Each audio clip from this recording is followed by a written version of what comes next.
हरे कृष्णा। तो सभी भक्तों का स्वागत है आज की वैष्णव एटिकेट क्लास में। तो हम चर्चा को आगे बढ़ाते हैं।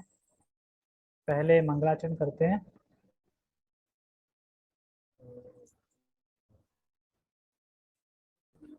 ओम अज्ञानतिमिरान्धस्य ज्ञानञ्जनाशलाकया चक्षुरुन्मीलितं येन तस्मै श्रीगुरुवे नमः। श्रीचैतन्यमनोभीष्टं स्थापितं येन भूतले स्वयं रूप कदा मह्यं ददाति सपदान्तिकम्। वन्देऽहं श्रीगुरो श्रीयुतापदकमलं श्रीगुरून् वैष्णवांश्च श्रीरूपं साग्रजातं सहगणरघुनाथान्वितं तं सजीवं साधुवेतं सावधूतं परिजनसहितं कृष्णचैतन्यदेवं श्रीराधा कृष्णपादान् सहगणललिता श्रीविशाखाभूषां च हे कृष्ण करुणा सिंधु दीनबंधु जगतपते गोपेश गोपिका कांत राधा कांता नमस्ते। तप्त कांचना गौरांगी राधे वृंदावनेश्वरी वृषभानुसुते देवी प्रणमामि हरिप्रिये। वाञ्छाकल्पतरुभ्यश्च कृपा सिन्धुभ्य एव च पतितानां पावनेभ्यो वैष्णवेभ्यो नमो नमः। जय श्री कृष्णा चैतन्य प्रभु नित्यानंद श्री अद्वैत गदाधर श्रीवासादि गौर भक्त वृंद। हरे कृष्णा कृष्णा कृष्णा हरे हरे हरे राम राम राम हरे हरे। रामाय रामभद्राय रामचंद्राय वेदसे रघुनाथाय नाथाय सीतया पते नमः। नमो विष्णुपादाय कृष्णपृष्ठाय भूतले श्रीमते भक्तिवेदांता स्वामिनि इति नामिने। नमस्ते सारस्वते देवे गौरवाणी प्रचारिणे निर्विशेष शून्यवादी पाश्चात्य देशतारिणे। हरे कृष्णा। हरे कृष्णा। ठीक है, तो आज हम भगवत गीता नहीं कर रहे हैं क्योंकि आज मेरी क्लास थी लेकिन क्लास कैंसिल हो गई, मैं गया नहीं, तो इसलिए आज हम वैष्णव एटिट्यूड करते हैं। कल हम भगवत गीता करेंगे। ओके, ठीक है। तो ये ठीक है, दिखाई दे रहा है ना सबको? ठीक है, तो आज का टॉपिक है वैष्णव सदाचार से प्रसाद सेवन और वितरण। प्रसाद पाना भी महत्वपूर्ण है और प्रसाद देना भी महत्वपूर्ण है। दोनों चीजें महत्वपूर्ण है, इसलिए प्रसाद सेवन और वितरण यानी प्रसाद खिलाना ये भी बहुत जरूरी है और प्रसाद पाना ये भी बहुत जरूरी है। तो प्रसाद पाना कैसे चाहिए और प्रसाद खिलाना कैसे चाहिए, ये दोनों इसमें पता चलेगा हमें। सबसे पहले हम चलते हैं प्रसाद सेवन और वितरण पे। वैष्णव संस्कृति में प्रसाद सेवन और प्रसाद वितरण ये दोनों अत्यंत महत्वपूर्ण विषय हैं। जिस समय हम भोग बनाते हैं और अर्पित करते हैं उस समय की उपेक्षा उसे आदर पूर्वक वितरित और ग्रहण करते देखकर श्री कृष्ण और गुरु अधिक प्रसन्न होते हैं। यानी जब हम भोग अर्पित करते हैं भगवान को सही तरीके से आदर पूर्वक, तो कौन कौन खुश होता है? गुरु और श्री कृष्ण दोनों प्रसन्न होते हैं। सर्वप्रथम एवं प्रमुख नियम यह है कि भक्तों को भगवान श्री कृष्ण को भक्ति भाव से अर्पित अन्न ही ग्रहण करना चाहिए। ये तो बड़ा कठिन बात है। तो हमें क्या ग्रहण करना चाहिए? जो श्री कृष्ण ऑफरिंग है वही ग्रहण करना चाहिए, ऑफरिंग नहीं है वो ग्रहण नहीं करना चाहिए। सर्वप्रथम, सर्वप्रथम क्यों लगा यहाँ पे? पूरा पूरा कोशिश यही है कि हम ऑफरिंग ही ग्रहण करें, लेकिन कभी कभी होता है ना कि कहीं फंस गए और वहां पे कैसे करें, तो वहां पे इसीलिए हमें सर्वप्रथम लिखा है। सर्वप्रथम मतलब कि सर्वप्रथम तो वही करना है। बाय द वे चांस कुछ वातावरण अलग है या फिर टाइमिंग कुछ अलग है, कहीं और जगह है, कोई चारा नहीं है लेकिन पेट भरना है, तो वहां पे स्थिति अलग होगी, लेकिन सर्वप्रथम हमें ऑफरिंग ही पाना चाहिए। नंबर 2, भक्तों को भक्तों द्वारा बनाई गई, भक्तों द्वारा भगवान को अर्पित की गई ही चीज ग्रहण करनी चाहिए। अब क्या हमने जो भंडारा करा था उसमें भक्तों द्वारा बनाया गया था? पूरा पूरा तो नहीं बनाया गया था ना। है ना। तो मैं उस दिन बोल रहा था ना, तो इसमें बहस हो रही थी कि उनसे क्यों नहीं बनवाया, उनसे क्यों बनवा रहे हैं। तो यही है, क्योंकि भक्तों को भक्तों द्वारा बनाई गई, भक्तों द्वारा भगवान को अर्पित की गई। ऐसा नहीं कि कोई भी अरे चले भोग लगा दी तुम, ऐसे कर दी, घंटी बजा दी, वो नहीं। जो भक्त होगा वही ऑफरिंग करेगा। और जो भक्त है, भक्तों द्वारा ही और भक्तों के द्वारा ही ऑफरिंग किया गया। और बता रहे हैं भक्तों द्वारा परोसा गया है। अब ये नहीं कि और कोई भी परस रहा है, ये भी है, कोई अभक्त आके दे रहा है ना परस रहा है, वो भी नहीं। भक्तों के द्वारा ही परसा गया अन्न ही ग्रहण करना चाहिए। जैसे कि उसमें बताते हैं ना कि अगर हम 7 साल तक प्रसाद खाएं तो हमारी स्पिरिचुअल बॉडी हो जाएगी पूरी। तो वो सही लिखा है, बिल्कुल वो सही बताते हैं। क्यों? क्योंकि अगर हम इस तरीके से पूरा नियम अपनाएंगे तो वास्तव में स्पिरिचुअल बॉडी हो जाएगी हमारी। भक्तों द्वारा भक्तों द्वारा बनाई गई और भगवान को भक्तों द्वारा ही भोग अर्पित किया गया और भक्तों द्वारा ही परोसा गया। अगर यही हमेशा खाएंगे, इसके अलावा कुछ नहीं खाएंगे, तो 7 साल में पूरे सेल चेंज हो जाएंगे, भक्ति के बन जाएंगे। बिल्कुल सब कुछ समझ में आने लगेगा, सारा कुछ समझ में आने लगेगा। मैं तो यही चीज मैं वहां पे बता रहा था कि भक्तों द्वारा ही भगवान प्रसाद ग्रहण करते हैं। अगर अभक्ति के द्वारा भगवान ग्रहण करने लगे तो फिर तो कुछ भी बाजार से लाओ और चढ़ाओ, खाओ, क्या दिक्कत है फिर? तो क्यों बोलते हैं घर पे बनाओ? क्योंकि हमारी चेतना रहती है ना, हम कृष्ण के लिए बना रहे हैं। ठीक है। सामाजिक जीवन की मर्यादा व प्रचार की आवश्यकता के अनुसार जितना संभव हो तथा व्यवहार करने योग्य हो, उपरोक्त नियमों के आदर्श का पालन करें। तो होता है ना कि सामाजिक जीवन में कुछ मर्यादा होती है, प्रचार आवश्यकता के अनुसार जितना हम पे संभव हो पा रहा है व्यवहार में, उतना हमें नियमों का आदर्श पालन करना चाहिए। मतलब जहाँ कहीं जा रहे हैं, मान लो रिश्तेदार के यहाँ गए, तो उस मॉर्निंग खड़े होना, जपा करना, भगवान के लिए भोग बनाना, मतलब जितना संभव हो उतना हमें करना चाहिए, नियम फॉलो करने चाहिए पूरे। और नहीं हो पा रहा हो तब फिर बात अलग है। नंबर 3 पॉइंट में बता रहे हैं, जब तक प्रचार तथा सेवा के लिए अत्यधिक आवश्यक ना हो तब तक अभक्तों द्वारा बनाया गया अन्न बिल्कुल ग्रहण ना करें। ये बिल्कुल इमरजेंसी केस में है। इमरजेंसी केस में अगर कोई भक्त बना रहा है, कोई है नहीं है, बनाना ही है, मान लो कि इमरजेंसी कैसे, जैसे मान लो कोई कहीं कथा करा रहा है और भक्त ने बोल भी रखा ठीक है मैं बना दूंगा, एंड टाइम पे भक्त कहीं चला गया, एंड मूवमेंट पे कहीं कोई मिल ही नहीं रहा है, जहाँ कोई भक्त तुम कर रहे हो तो वो भक्त, हरी जरूरी नहीं कि हर भक्त हलवाई हो, तो कौन बनाएगा फिर? तो भक्त से बनाना पड़ेगा ना।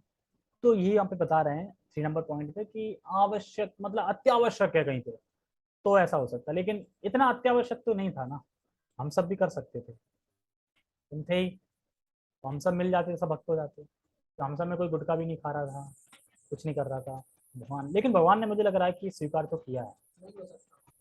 वहां पे नहीं हो पाता है, मना नहीं कर सकते वहाँ पे ना। या तो अपन एक काम करते थे कि यहाँ, हाँ हाँ, तो इसके लिए तो फिर एक काम ये कर सकते हैं कि जहाँ पे कथा हो रही है वहां पे मत बनाओ, अलग बनाओ और एक ई रिक्शा लो, उसपे 2 भगोने रखो, मतलब ऐसे आते हैं ना रिक्शा। हाँ हाँ हाँ, जरूरत ना पड़े तो हो सकता है, तो फिर वो ऑफरिंग हो जाएगा। और बनाओ अलग, जहाँ कथा हो रही है वहां तो बिल्कुल मत बनाओ, सब आ रहे, भीड़ आ रहे हैं, सब देख रहे हैं, अलग बनाओ कहीं कमरे में या अलग कहीं, और उतने ही लोग हो वहां पे, क्योंकि हर कोई नहीं चाहता कि मैं काम करूं वहां पे, है ना। वहां है, देख लेते हैं, खड़े हैं तो बोलेंगे यार हाथ नहीं लगवा रहे हैं, लगा दो। अब अलग कहीं बना तो कुछ जाएगा थोड़ी, कहेंगे वहां बन रहा है, बनने दो आराम से। तो उतने भक्त होंगे तो बन जाएगा। चलो आगे से अगर कथा होगी तब ध्यान रखेंगे इस चीज का। शिवदाल प्रभु लेट आ रहे हैं, क्या लगता है, कोई देख नहीं रहा है? और भाभी कहाँ है? गए बाजार गए है नहीं? सब्जी लेने के लिए। सब्जी सब्जी बना लेने रही? गए, सब्जी लेने गए। अच्छा, तो टाइम नहीं पता कि 8 बजे कथा है तो सब्जी लेने गए? अब टाइम का है, वो नहीं मान रहा, जा रहा है तो क्या करूँ, जबरदस्ती करूँ। अच्छा चलो ठीक है, ओके ओके, ठीक है, घर परिवार भी देखना। ओके ओके, ठीक है। तो हम कहाँ थे? ठीक है, तो बिल्कुल ग्रैंड नहीं करना हमें भक्तों द्वारा। अब शिवदयाल अभक्तों की कैटेगरी में नहीं आ रहे हैं कि जो हरे कृष्ण महामंत्र कर रहा है, तो जाहिर सी बात है गुटखा तो खा ही नहीं रहा है, ठीक है, तो भक्ति कैटेगरी में आएगा, वो हाथ बटा सकता है क्योंकि उसकी चेतना यही है, कृष्ण के लिए मंत्र है, ठीक है। ओके। और बता रहे हैं कि उपरोक्त भावना से ही चॉकलेट, आइसक्रीम, चिप्स, बिस्कुट। शीत पे क्या होता है? शीत पे तथा ब्रेड या पाव पाव पाव बोलते हैं। जैसी बाजारू वस्तुओं को घर में वर्जित करें। ये सब चीजें घर में नहीं लानी बाजार से। अब आ गया ब्रेड भी है कि नहीं इसमें। अब को बोले कि प्रभु जी हमने तो इसको में खाया है, वो मत देखो। एक्चुअली प्रभुपाद जी क्या बोल रहे हैं वो फॉलो करो, मैं प्रभुपाद जी का फॉलो करना है। अब पाव भाजी थी, लेकिन अब हम ये तो नहीं कह सकते ना कैसे आई, कहाँ से आई, क्या नहीं है। मना कर रहे हैं जरूरी है यार, क्या पता इसको में बनती हो। ठीक है, चलो। तो हमें ये सब चीजें, बाजारू चीजें घर में नहीं लानी। अच्छा, अगर घर पे कोई अतिथि आ गए तो क्या उन्हें पानी के लिए पिला दें? नहीं, और भी ऑप्शन है हमारे पास। क्या है? घर पर आए अतिथि को भी घर पर बनाए गए पदार्थ तथा नींबू शरबत, फलों फूलों का रस जैसी प्राकृतिक चीजें ही दें। प्राकृतिक चीजें है ना, फल प्राकृतिक चीजें है, नींबू का रस प्राकृतिक चीज है, ठीक है, फूलों का रस प्राकृतिक चीज है। तो प्राकृतिक चीजें देनी है, ना कि बाजार से लाई हुई चीजें देनी है। तुरंत गए बाजार से खरीद के लाए दे दिया। एक्चुअली अभी फॉलो कोई नहीं कर पा रहा है, लेकिन हमें धीरे धीरे करना है। करेंगे तभी तो वैष्णव एटिकेट आ पाएंगे ना सारे। इसी पे अतिथि पे कथा आती है कि अतिथि देवो भव। बताया गया ना, अतिथि भगवान के बराबर होते हैं, अगर कोई आ जाए तो बताते हैं कि हमें अगर अतिथि का इतना सत्कार होता है, इतना सारा कुछ मिलता है, तो ये नहीं कि हम इसका फायदा उठाएं। हमें जब भी कभी अतिथि बन के अगर किसी के घर जाना है, भक्त के घर, तो सबसे पहले हमें इन्फॉर्म करके जाना चाहिए। ऐसे ही ना रुक के से पहुंच गए सरप्राइज देते हैं चलो। और इस्कॉन का नियम है 1 बजे से लेकर 4 बजे तक नहीं जाना चाहिए, ना तो मंदिर ना किसी भक्त के घर। रेस्ट का टाइम होता है। अगर जाना है तो मॉर्निंग में जाओ, इवनिंग में जाओ, दोपहर में नहीं जाना चाहिए। अगर भक्त ने बुलाया है दोपहर में तो बात अलग है, खुद से नहीं जाना चाहिए। मंदिर में भी नहीं जाना चाहिए। मंदिर पहुंचे हो इस्कॉन 1 बजे, 1:30 2 बजे, हाँ गेट ही बंद है, अरे ये क्या है, वेलकम भी नहीं है, कोई कुछ ही नहीं कर रहा है, तो पट बंद है, तो क्या इस्कॉन है यार, चलो छोड़ो। हमारे मंदिर होते हैं ना, तो कभी भी पहुंच जाओ, घंटा बजा दो वहाँ पे जाके। तो इसलिए अवॉइड करना चाहिए। तो इसी में एक कथा आती है कि एक व्यक्ति था, तो क्या था, तो उसके मतलब रिलेशन में होंगे भक्त, तो उसका बर्थडे होगा भक्तों का। तो कर ऐसा करते हैं, चलते हैं 2 भक्त थे, चलते हैं सरप्राइज देंगे, बर्थडे मनाएंगे वहां पे बिन बताए। अतिथि हैं, बिन बनाए जा रहे हैं। तो पहुंच गए वहां पे, देखा ताला लटका घर पे। फोन किया, प्रभु जी कहाँ पे हो, आप कहाँ पे हो? अरे पूछो मत, हम तो आपको सरप्राइज देने आए थे, आपको बर्थडे के लिए, या हम खुद ही सरप्राइज हो गए। कहाँ है? कि हम तो वृंदावन में हैं।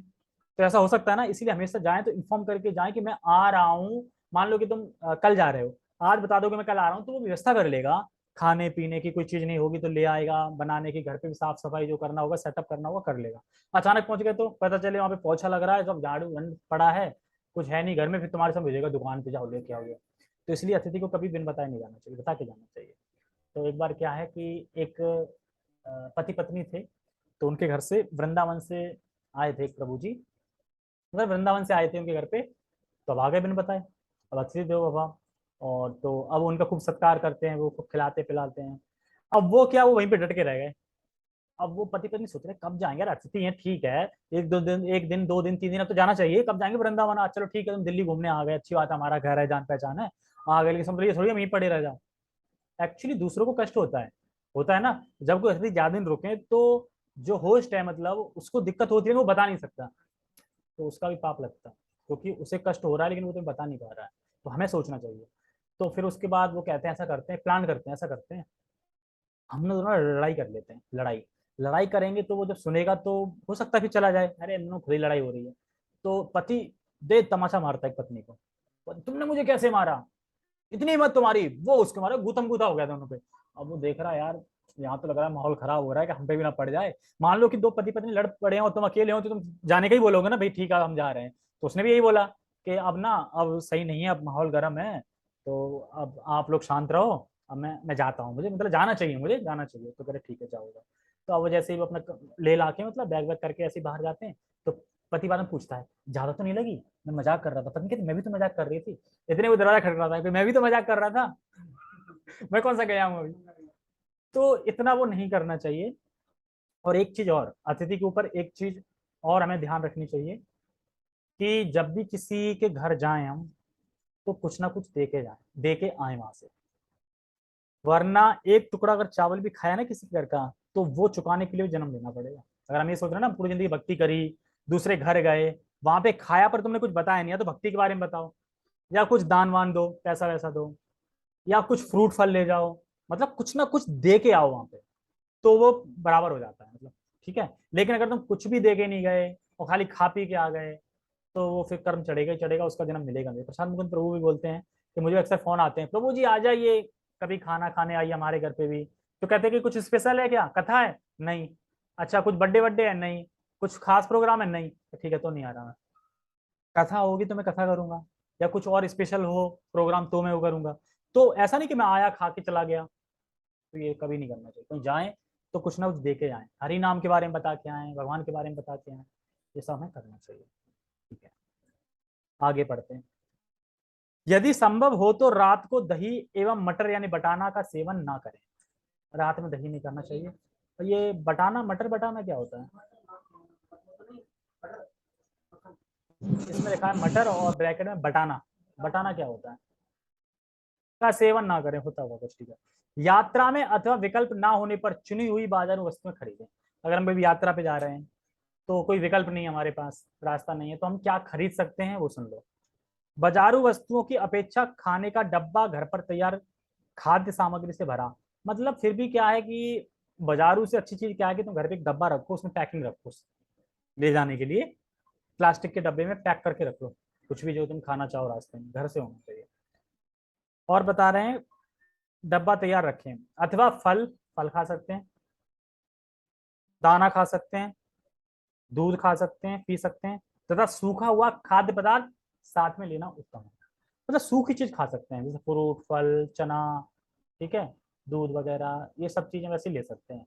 रोटी सब्जी ये नहीं है कि अब पूरा करा लिया ऑर्डर, अब रोटी सब्जी में लगे हैं, छोले भटूरे दाल चावल सब चल रहे हैं, ये नहीं लेना है, ये इमरजेंसी में।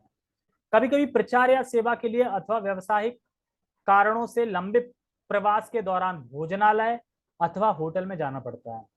अब ऐसे समय में क्या करें, हो सकता है ना कि मैं 7 7 दिन के लिए कहीं जाना पड़ रहा है, तो वहां पे होटल लेना पड़ेगा, क्योंकि एक दिन तो तुम मैनेज कर लोगे फ्रूट रूट फल वल से, सूखा खाना से, या डब्बा भी पैक कर लिया तो कितने दिन चलेगा, एक दिन 2 दिन चल जाएगा, उसके बाद फिर। तो बता रहे हैं कि ऐसे समय में शुद्ध शाकाहारी भोजनालय का ही चयन करें। एक तो पहले शुद्ध शाकाहारी भोजनालय होना चाहिए, ऊपर से, तथा प्याज और लहसुन रहित पदार्थ ही मंगवाएं। प्याज और लहसुन जिनमें ना हो वही स्पेशल बनवाएं और वही लाएं, क्योंकि एक्चुअली हम कम से कम शाकाहारी खा रहे हैं, दूसरा तो मन में तो ऑफरिंग करोगे करोगे वहां पे, ठीक है, और तीसरा प्याज लहसुन तो नहीं बनवा रहे हो ना, ऐसा करके तो कहीं हद तक तो बचेंगे। पेज 2 कहाँ से स्टार्ट है, नंबर 8 से ना, हाँ ठीक है। पॉइंट नंबर 8, भक्तों को सात्विक आहार ही ग्रहण करना चाहिए तथा राजसिक अर्थात तेलीय, तली मतलब तलीय आदि मसालेदार महंगे खाद्य पदार्थों को टालना चाहिए। तो हमें सतुगुण ही खाना चाहिए, सतुगुण में यही आता है, मतलब सादा सतुगुण बिल्कुल।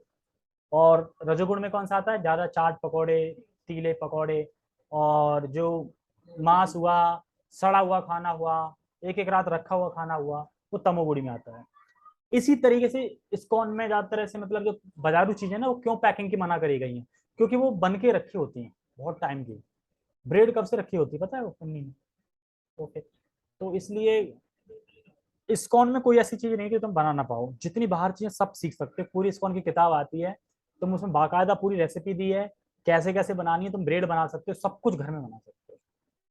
इतने आइटम है कि रेस्टोरेंट वाला बेहोश हो गया था।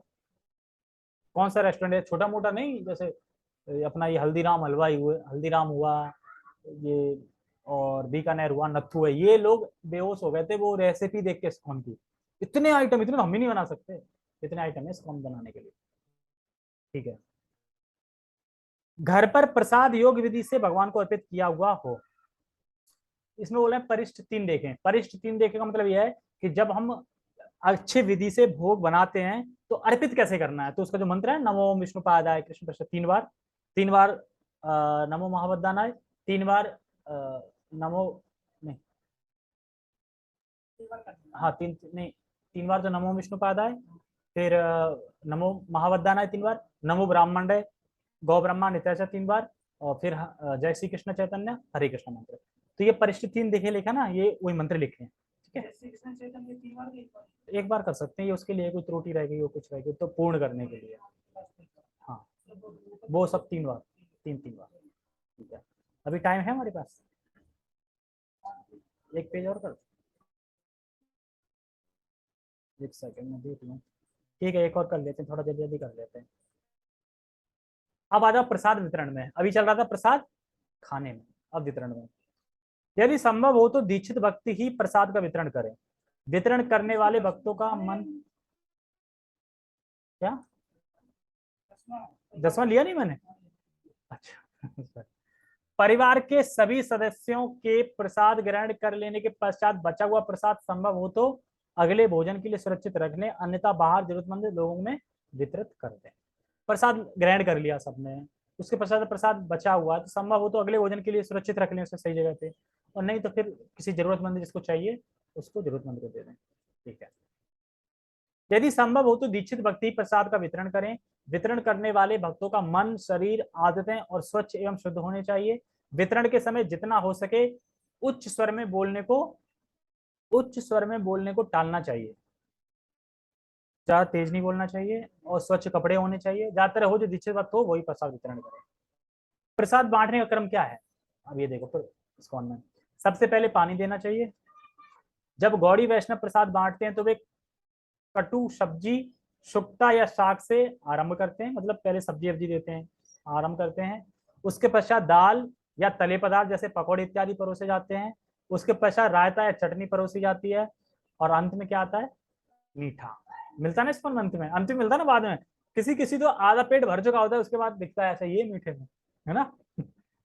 और कोई कोई तो इतना लेट हो जाता है कि वो खा के ही निकल जाता है, जब तक वो मीठे नंबर ही नहीं आ पाया मीठे, ऐसा भी होता है, ठीक है। ये अभिषेक मावन प्रभु जी मम्मी हेमलता नहीं आते क्या? पता नहीं है, आ नहीं रहे। अलग है क्या ये? हाँ 3 घर है, 3 घर है तो 3 घर में अलग अलग रहते हैं।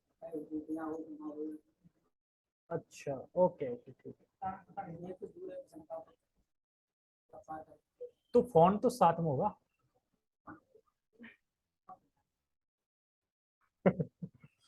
ठीक है, तो मीठे व्यंजन ये क्रम है परसने का। फिर लास्ट में क्या है, चपाती और चावल आरंभ से अंत तक आवश्यकता अनुसार परोसे, तो मिलता है ना, चावल मिलते ही रहते हैं ना, चावल चपाती देते रहते हैं बीच में, स्वीट्स एक बार मिलता है, जो अच्छे अच्छे आइटम होते हैं पकौड़े वकौड़े एक बार मिलता है, तो ये चलते रहते हैं। यदि संभव हो तो चपाती गरम दें, रेस्टोरेंट में गरम ही मिलती है चपाती, गरम गरम ताजा, वो भी घी से लगी हुई। प्रसाद ग्रहण करते समय जूठे हाथों से दूसरे बर्तन का स्पर्श ना करें, समझ में आ गया। हम जब खा रहे हैं तो जूठे हाथों से कोई बर्तन स्पर्श नहीं करना है। दूसरों को परोसने के लिए कहें अथवा स्वयं हाथ धोकर अपने लिए परोसे, तो दूसरे के लिए कहें या स्वयं हाथ धो के तब अपन परोसें, ये तो नॉलेज, जनरल नॉलेज है। प्रसाद सदैव थाली में खाली स्थान में परोसें। मिष्ठान और नमकीन व्यंजनों को अलग अलग परोसें। प्रसाद परोसते समय व्यक्ति के हाथ में ना दें, किंतु यदि प्रसाद अत्यंत अल्प है, थोड़ा, तो हाथों में दे सकते हैं। सूखे मिष्ठान के अलावा सभी प्रकार के प्रसाद को चम्मच द्वारा ही परोसें। तो सूखे मतलब जैसे चपाती हो गई, सूखा हो गया, वो हाथों से, बाकी सब चम्मच से। यहाँ तक कि नमक भी चम्मच से परोसे। केवल दाएं हाथ से ही परोसे, सीधे हाथ से परोसना है। परोसते समय किसी भी दूषित वस्तु को हाथ ना लगाएं, जैसे मुंह, पैर, बाल या शरीर का निचला हिस्सा इत्यादि, या जम्भाई लेना, छींकना या थूके नहीं।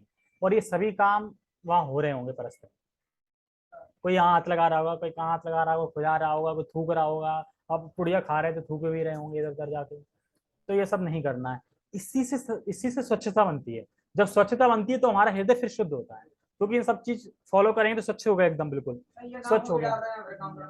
हाँ परोस रहे तो ये सब नहीं, हाथ धोने करना है। और अपरिहार्य स्थिति आने पर बाद में हाथ धो लें, अगर मान लो कोई अपरिहार्य मतलब इमरजेंसी स्थिति आएगी तो बाद में हाथ धो लें, ठीक है। जब घर पर अतिथि आए तो भगवान को अर्पित महाप्रसाद सभी को थोड़ा थोड़ा वितरित करें, और तत्पश्चात आवश्यकता अनुसार गरम गरम परोसें, मतलब पहले महाप्रसाद जो है वो थोड़ा थोड़ा दे दे, फिर गरम गरम परोसें। अगर अतिथि आए तो। गुरु और सन्यासियों के लिए इसी रीत से ही प्रसाद परोसे, तो गुरु और सन्यासी उनको भी इसी रीत से प्रसाद हमें देना है। यदि प्रसाद की मात्रा कम है तो वितरित करने वाले व्यक्ति को चाहिए कि सभी को समान मात्रा में प्रसाद वितरित करे, किंतु उसे वितरित करते समय उसे अत्यंत उत्साह से वितरित करना चाहिए। नहीं ऐसा लगे खत्म हो गया, उसका मुंह बिल्कुल थक रह गया है, कैसे होगा, कोई बिल्कुल खत्म होने वाला, जल्दी ले लो। एकदम उत्साह रहित होकर प्रसाद करना है, पर समान रूप से सबको देना है, ज्यादा कम नहीं देना किसी को। संभव हो तो प्रसाद पाने वाले व्यक्ति को प्रसाद के गुण बताएं, परंतु यदि आवश्यक हो तो शांत रहें। प्रसाद के दौरान कैसेट या पुस्तक सुनना अत्यंत लाभदायक है। मतलब हम प्रसाद दे रहे हैं या ग्रहण कर रहे हैं, कोई कथा लगा दो, कीर्तन लगा दो, प्रभुपाद का कैसे लगा दो, सुनना बहुत आवश्यक होता है, अच्छा होता है। हम श्री कृष्ण या श्री प्रभुपाद लीलामृत जैसी पुस्तकें सुन सकते हैं। श्री कृष्ण की कोई पुस्तक की कथा लगा दो या पुस्तक सुन लो, या फिर प्रभुपाद जी की लीलामृत। साथ साथ बैठे भक्तों को समान मात्रा में प्रसाद परोसें। भक्तों की संख्या अधिक होने पर पंक्ति भेद ना करें। यदि संभव हो तो विशेष प्रकार का प्रसाद लेने वाले अलग बैठें। प्रसाद अथवा प्रसाद के बर्तनों को पैर से स्पर्श ना करें। गलती से पैर स्पर्श होने पर उन्हें दाएं हाथ से स्पर्श कर मस्तक पर लगा लें, तो ये करना चाहिए। प्रसाद वितरित करने वाले बर्तन जैसे बाल्टी को भूमि पर खींचे नहीं, और बांटते समय बर्तनों के टकराव की आवाज ना करें, है ना, टकरा देते हैं, ऐसा नहीं करना चाहिए। तो ये छोटी छोटी नॉलेज है, वो करना है। प्रसाद के पश्चात स्थान को तुरंत साफ कर दें और गिरे प्रसाद को कूड़ेदान में डाल दें। गुरु का महाप्रसाद नए भक्तों के समक्ष वितरित ना करें। गुरु का महाप्रसाद है वो नए भक्तों के वहां प्रसन्न है। नए भक्तों का भी पता नहीं होता ना, इतना फेंक दें, इधर उधर कर दें। गुरु का महाप्रसाद, अब गुरु का महाप्रसाद होता होगा नहीं, ये तो कृष्ण का माना जाएगा ना, ये तो भोगा फेंग माना जाएगा। गुरु का महाप्रसाद गुरु का उच्छिष्ट तो नहीं है, अब कह नहीं सकते इसका, जब पता नहीं है तो पता नहीं। प्रसाद सेवन, प्रसाद लेने से पूर्व अपने हाथों, पैरों एवं मुंह को धोना आवश्यक है, और प्रसाद दाहिने हाथ से खाएं और बाएं हाथ से प्रसाद स्पर्श ना करें। दोनों चल रहा है, इससे स्पर्श नहीं करना बिल्कुल प्रसाद का, इससे ही खाना है। और धो धा के सही से हाथ पैर धो धा के बैठ के बढ़िया। अरे यार रोटी क्यों थाली पे रखो तो एक हाथ से टूट जाती है रोटी, मना है इस हाथ से। क्या करा, भूखे रहेंगे? हाँ दबा के खाते हैं, तो फिर इस हाथ का स्पर्श नहीं करना, ठीक है। कहाँ पे थे? हाँ, प्रसाद लेने से पूर्व पुरुष अपनी शिखा बांधे, सिर खुला रखें, पैर ढकें और चप्पल या जूते ना पहने। ये जो चोटी वोटी रखते हैं, जो क्या बोलते हैं, शिखा वगैरह, उनके लिए। प्रसाद सदैव स्वच्छ, शांतमय एवं खुले स्थान में ले। प्रसाद लेने से पूर्व योग प्रार्थना का उच्चारण करें। योग प्रार्थना क्या है, अधिक जानकारी हेतु कृपया परिशिष्ट 4 देखें। योग प्रार्थना क्या है? महाप्रसादे गोविंदे, नमो ब्राह्मणे वैष्णव विश्वास में जायते, शरीर अविद्याजाल, आगे है इसमें, वो कर सकते हैं, ठीक है। 79 पे दिया है, पेज नंबर पे। ये लास्ट पेज है कि इसके बाद एक और है? तो फिर दोनों अगले बार करेंगे, ठीक है। क्या देखते हैं, कल करेंगे, मंडे से गीता करेंगे, नहीं तो फिर गीता करेंगे तो जल्दी करेंगे, ठीक है। ओके, तो हम कौन से इस पे हैं? प्रसाद सेवन पे एक तरीके से हम, ठीक है। ओके, तो फिर सभी का बहुत बहुत धन्यवाद। जगत गुरु शील प्रभुपाद की जय। निताई निताई गौर प्रेमानंदे। हरि हरि हरे कृष्ण। ओके, आशा करता हूँ कि थोड़ा थोड़ा खाने पीने पे, वितरित करने पे समझ में आया हुआ, कैसे खाना है, कैसे पीना है। तो ये वैष्णव सदाचार है, हमें ये फॉलो करेंगे तभी हम वैष्णव बन पाएंगे, ठीक है। ओके, ठीक है, हरे कृष्णा।